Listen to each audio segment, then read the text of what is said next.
Assalamualaikum warahmatullahi wabarakatuh. Perkenalkan, nama saya Adelia Fitri dari kelas 3A1 Informatika dengan NIM 2302020028. Baiklah, di sini saya akan menjelaskan kinerja CPU dan memori.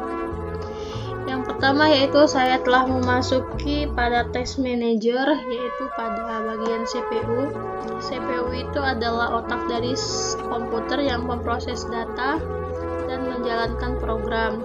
Kemudian yaitu ada base speed, yaitu kecepatan dasar CPU saat bekerja normal atau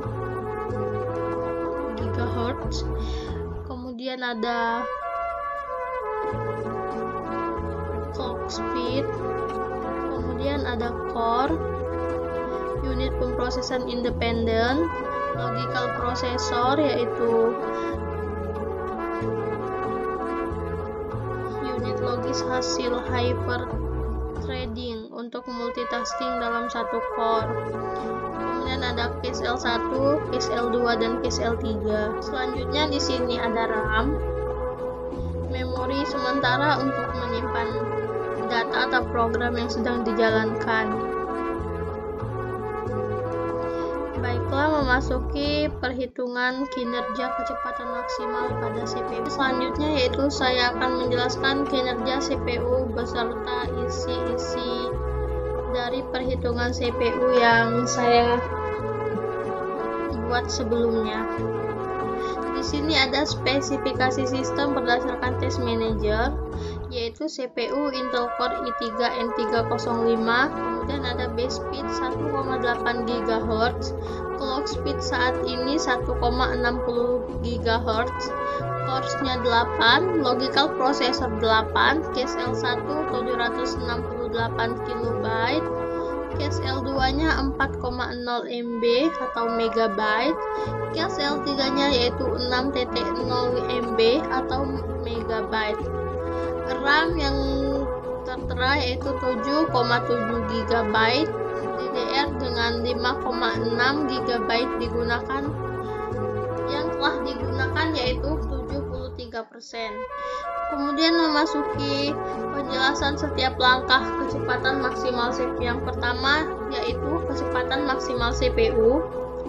Kecepatan maksimal CPU yaitu diambil dari yang pertama ada base speed.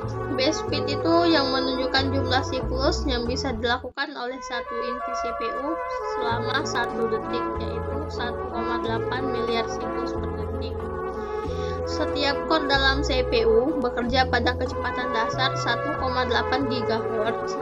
Artinya, ia dapat menyelesaikan 1,8 miliar GHz. Jika CPU memiliki 8 core, maka total seluruh siklus adalah 14,4 miliar siklus per detik. Kemudian ada beban kerja pada CPU.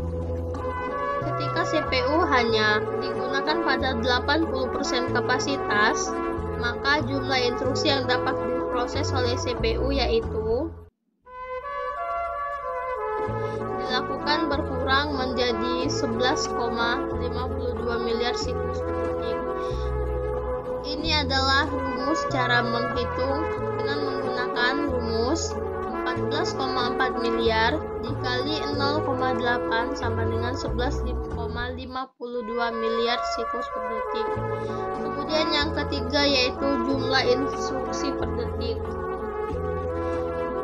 IPC atau Instruction per Cycle adalah jumlah instruksi per siklus. Kita hitung jumlah instruksi yang diproses setiap detik. Hasilnya yaitu 46,08 miliar siklus per detik. Cara menghitung tersebut didapatkan dari yang pertama yaitu kita mengambil beban kerja, hasil dari penghitungan beban kerja yaitu 11,52 miliar dikali dengan IPC-nya adalah 4 dikali dengan 4. Hasil akhir dari perhitungan tersebut, yaitu 46,0,8 miliar siklus per detik. Hasil dari perhitungan di atas yaitu 46,08 miliar instruksi per detik untuk beban kerja 80%. Perhitungan ini berdasarkan asumsi base speed dan IPC dan dapat dipahami bahwa kinerja sistem dalam skenario nyata seperti menjalankan aplikasi berat atau multitasking.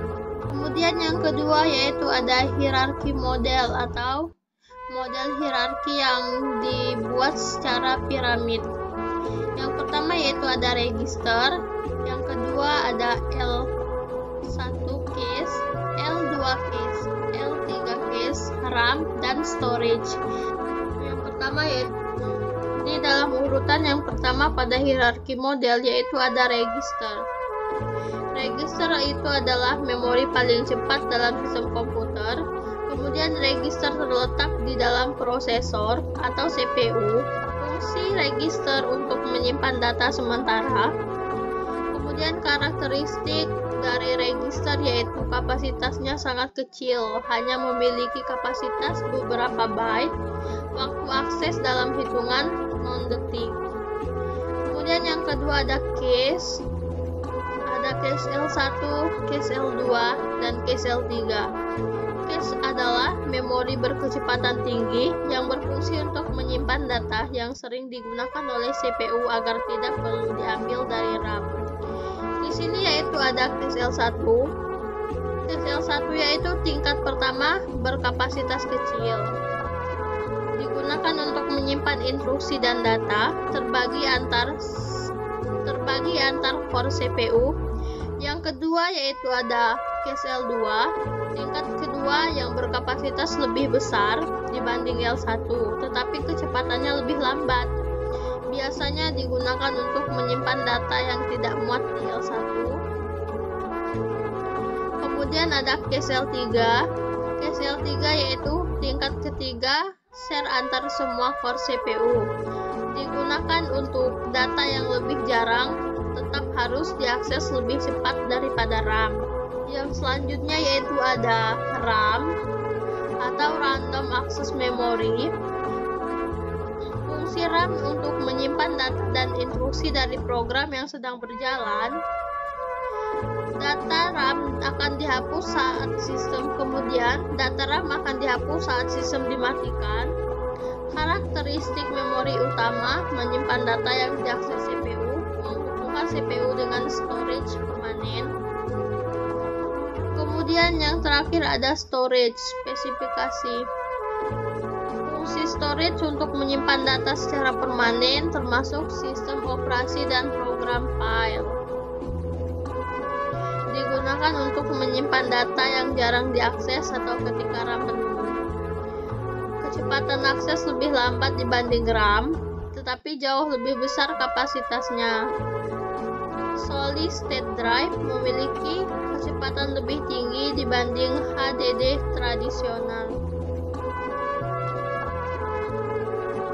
Dapat dijelaskan bahwa fungsi hierarki pada memori diatur secara praktis dan secara lebih simpel untuk mengoptimalkan keseimbangan antara kecepatan dan kapasitas. Seperti contoh pembuatan pada aplikasi itu menggunakan hierarki model atau membuat website yang unik.